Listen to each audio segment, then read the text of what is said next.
Welcome back, beautiful and amazing human beings. And in this video, I wanted to talk about the concept of you don't need book burning if you could prevent people from actually making books. And the story that I'm talking about is, of course, Amazon, the world's largest bookstore where you could still buy Mein Kampf, you could still buy books related to pornography, pedophilia, incest, and all sorts of other crazy, ridiculous ideas printed in text.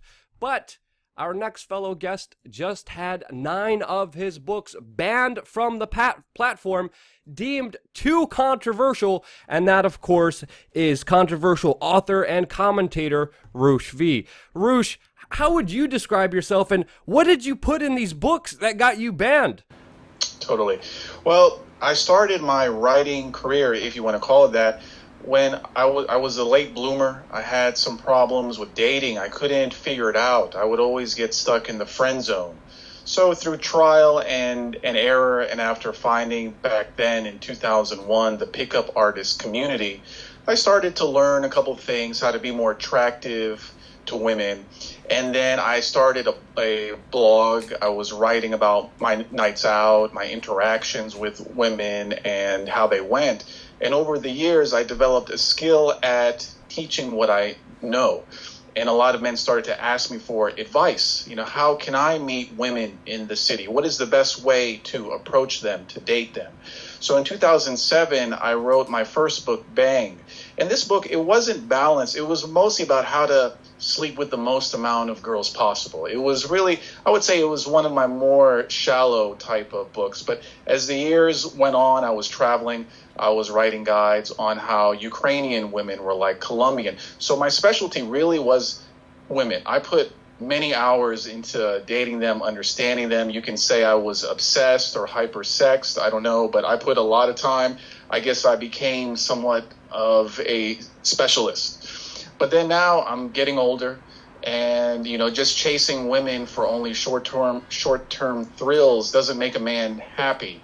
So I wrote a new book called Game, and I can show you the cover of it. It's a man and a woman sitting on a bench under a tree. It's a more balanced book. It's about how to connect, not just how to sleep with a lot of girls, how to have a long-term relationship.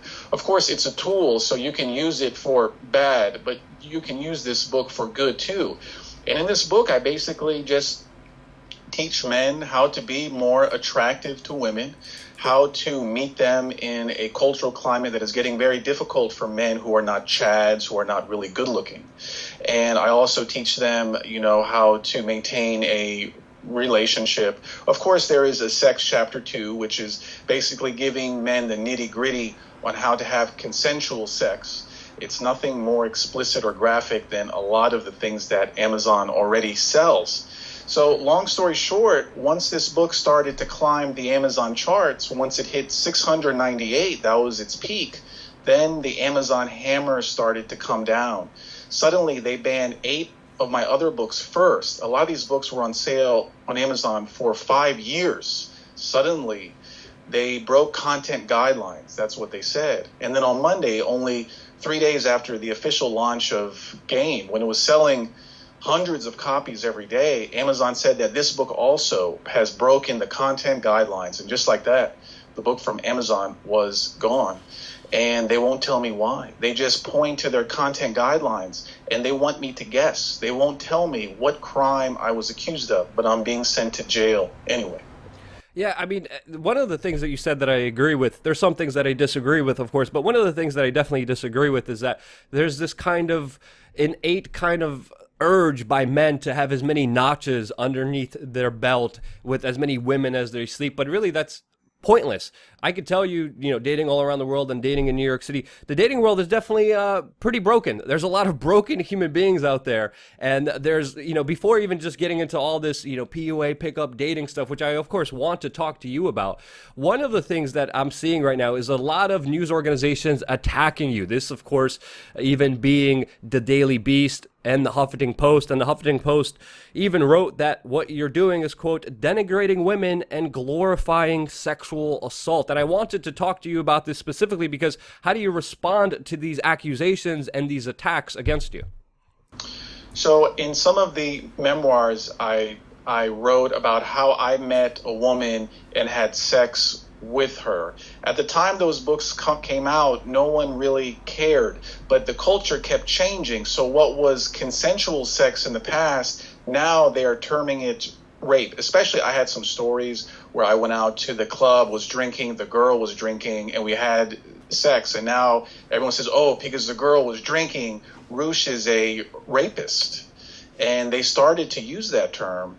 They started, today, the Daily Beast actually called me a pro-rape leader, like I'm in control of underground rape cells. So it's because they have no arguments against me. Yeah, I mean, you could argue that some of the advice, especially in the past, I gave was a little bit vulgar, but rape, no. I mean, in fact, there's no one else out there who's teaching men that, hey, there's a line when a woman says no or stop, that means no or stop, unless she changes her mind. But, we've seen this when they call other people racist, homophobic, transphobic. When they don't have a way to take down someone's argument, they need to find this big evil label like Nazi or something and just stick it on a person and keep hammering it in the hopes that no one follows him.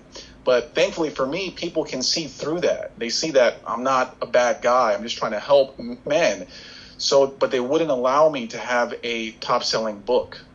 Now, going back into some of the previous comments I made in that last question, I think it is very important to highlight the kind of older you do become, the more you understand how just having a whole bunch of sex with a bunch of people is ultimately very emptying. It's you're giving a part of yourself, and I think that's a very important aspect that you're highlighting and you're talking about in some aspects of the way, because there does seem to be a very disharmonious kind of bond that is happening between men and women that is causing a lot of conflict. If you really look at a lot of the kind of aggressive behaviors by men, or even some violent behaviors, and even recent mass shootings, a lot of them came from broken men who, of course, weren't getting any love, who have trauma and are dealing with very specific, horrible childhood issues that they can't deal with. And this is why I also wanted to talk to you, because observing kind of the pickup community, there does seem to be two kind of communities. There does seem to be two kind of ethos. And let me know if you agree or disagree with this.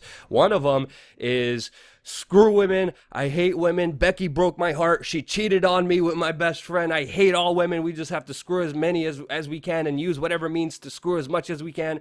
And then there's a whole nother subsect of this that is actually working on self-development, making someone better, dealing with their traumas, being a more honest human being, being more socially congruent, that could read social signs and situations to not make people feel uncomfortable and awkward. And I do believe actually do provide a very important service, especially to men out there who are disillusioned with society, who hate other people and are are creating victims by being their own victims. That's my observation. Would you agree or disagree? Yeah, I mean, what's going on right now is that because in this culture we have this fame-obsessed culture where you see these men, the rock stars, getting all of the women. A lot of men grow up and they want that too. So they think sleeping with a lot of girls is going to solve this type of ache. It's going to make them, happy. So a lot of guys who get into the pickup stuff, their first goal is to sleep with a lot of girls because they think it's going to make their lives better. And while it's fun in the moment, it doesn't give you any lasting value. From what I've seen, only long-term relationships and love can actually be like a fountain that keeps giving. But a notch here, a hookup there, an alcohol-fueled night there, that's maybe only a little bit of fun, but the side effects can be extremely high. And the second point you were talking about, the problem is now we have such an imbalance in the sexual marketplace where you either have guys that are not getting anything, no dates, and you have guys that are doing pretty well. Maybe they're sleeping with a few girls every year. I know some guys that are sleeping with a lot more than that. So we've lost the balance in the middle where we're connecting with only one person. And I was out of whack too. I went from not getting any girls to now trying to pursue as many casual relationships as possible. So all of us we're trying to dance around from one extreme into the next when really it's the answer in the middle. But when these guys cannot even get a date, when women just treat them like dirt, don't compliment them, don't smile at them, don't even give them eye contact. These men don't feel good. They feel upset because, for better or worse, we were put here on this earth to connect with the opposite sex in some way. I'm not saying you have to have a family, but to connect with them in some way. So when you have that, these men are getting angry. They're gathering online. They have a lot of, and they don't like it if you are solving your girl problem, if you are taking the steps to make yourself more attractive to meet girls. So I think these guys, some of them, as you mentioned, they get so angry. And I believe it's because they want to be noticed. They're tired of being invisible. So by doing a mass shooting, by hurting other people, finally they can be noticed by the world. So how do you solve this problem? How do you force women to find these type of men who are not doing well more attractive? I don't think you can do that. So the best solution I can come up with is just to teach men step by step how to be more attractive to women, how to meet them. But unfortunately, you can't empower men. You're not allowed to do that now. Well, I do believe that, I do believe in some aspects of that, but I think it's a dual role. I think men also have the responsibility to bring out the feminine, and the females have the power to bring out the masculine. And this kind of cohesive energy, there's strengths and weaknesses to both of that, but they work cohesively. And if you look at modern day society, especially with the lack of people having long-term relationships, the lack of marriages, the divorce rates out there, there's definitely something disharmonious. There's definitely something that is escalating, that is breaking people apart, when actual just love between each other, people coming together, brings progress. The sharing of resources, the coming together heals a lot of people, and people are able to become better because of their significant other. But that's not what we're seeing now. We're seeing kind of the opposite of that. That's kind of my kind of social commentary on it. And I do believe there are different aspects of the whole pickup community. It could lead you down a very bad hole, and it could actually create a worse situation for you if you follow the wrong people, or it could actually bring you towards a better path. So again, the choices have to be made very carefully. And there's, a lot of different traps out there. But with the two communities that I kind of mentioned, do you see yourself with one community? Do you see these two types of groups that I'm kind of describing? I'm in some weird place where I'm not firmly in any community. I know there's the MGTOWs, there's the PUAs, there's the guys who travel to meet girls. So I have maybe my foot, because I think humans are very complex. It's not that easy just to apply a label to someone. I don't need that identity, just a word to define me. So it depends on the situation, depends on where the culture is going. Every day is different. Every day the culture is changing. I don't want to be too fixed. But what I can say is that I agree that a relationship is 50-50. Men have 50% of the responsibility to make sure the relationship is going well. It's not only the women's fault, but at the same time, the culture is on the women's side. The media is on their side.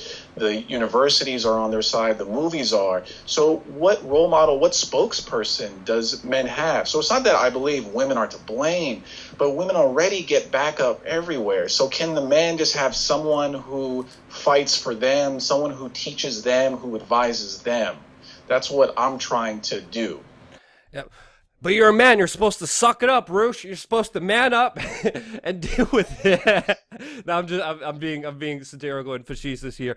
Of course, Roosh, you just got your books banned.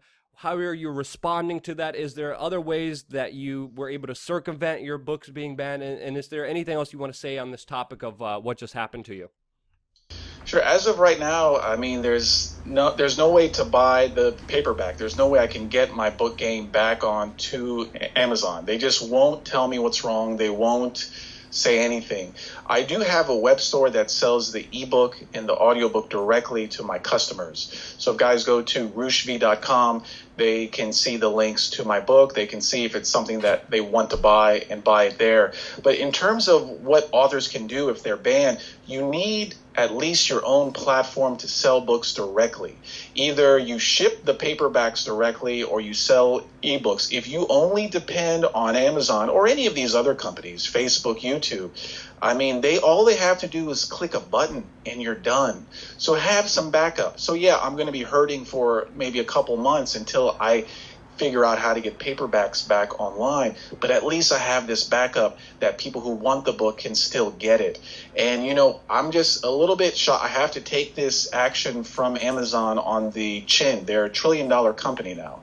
There's not much I can do. A lot of people are saying to sue them. I've talked to lawyers. This is a $100,000 minimum investment and minimum lawsuit if you want to do an antitrust type of lawsuit. So, it isn't easy.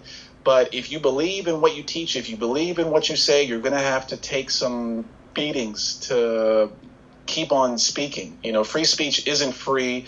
I'm trying. How many hits can I take? How many hits can you take, Luke, until they finally get us off? But I still think, we can be down but not out. And I still have some ways to go before they can silence me completely.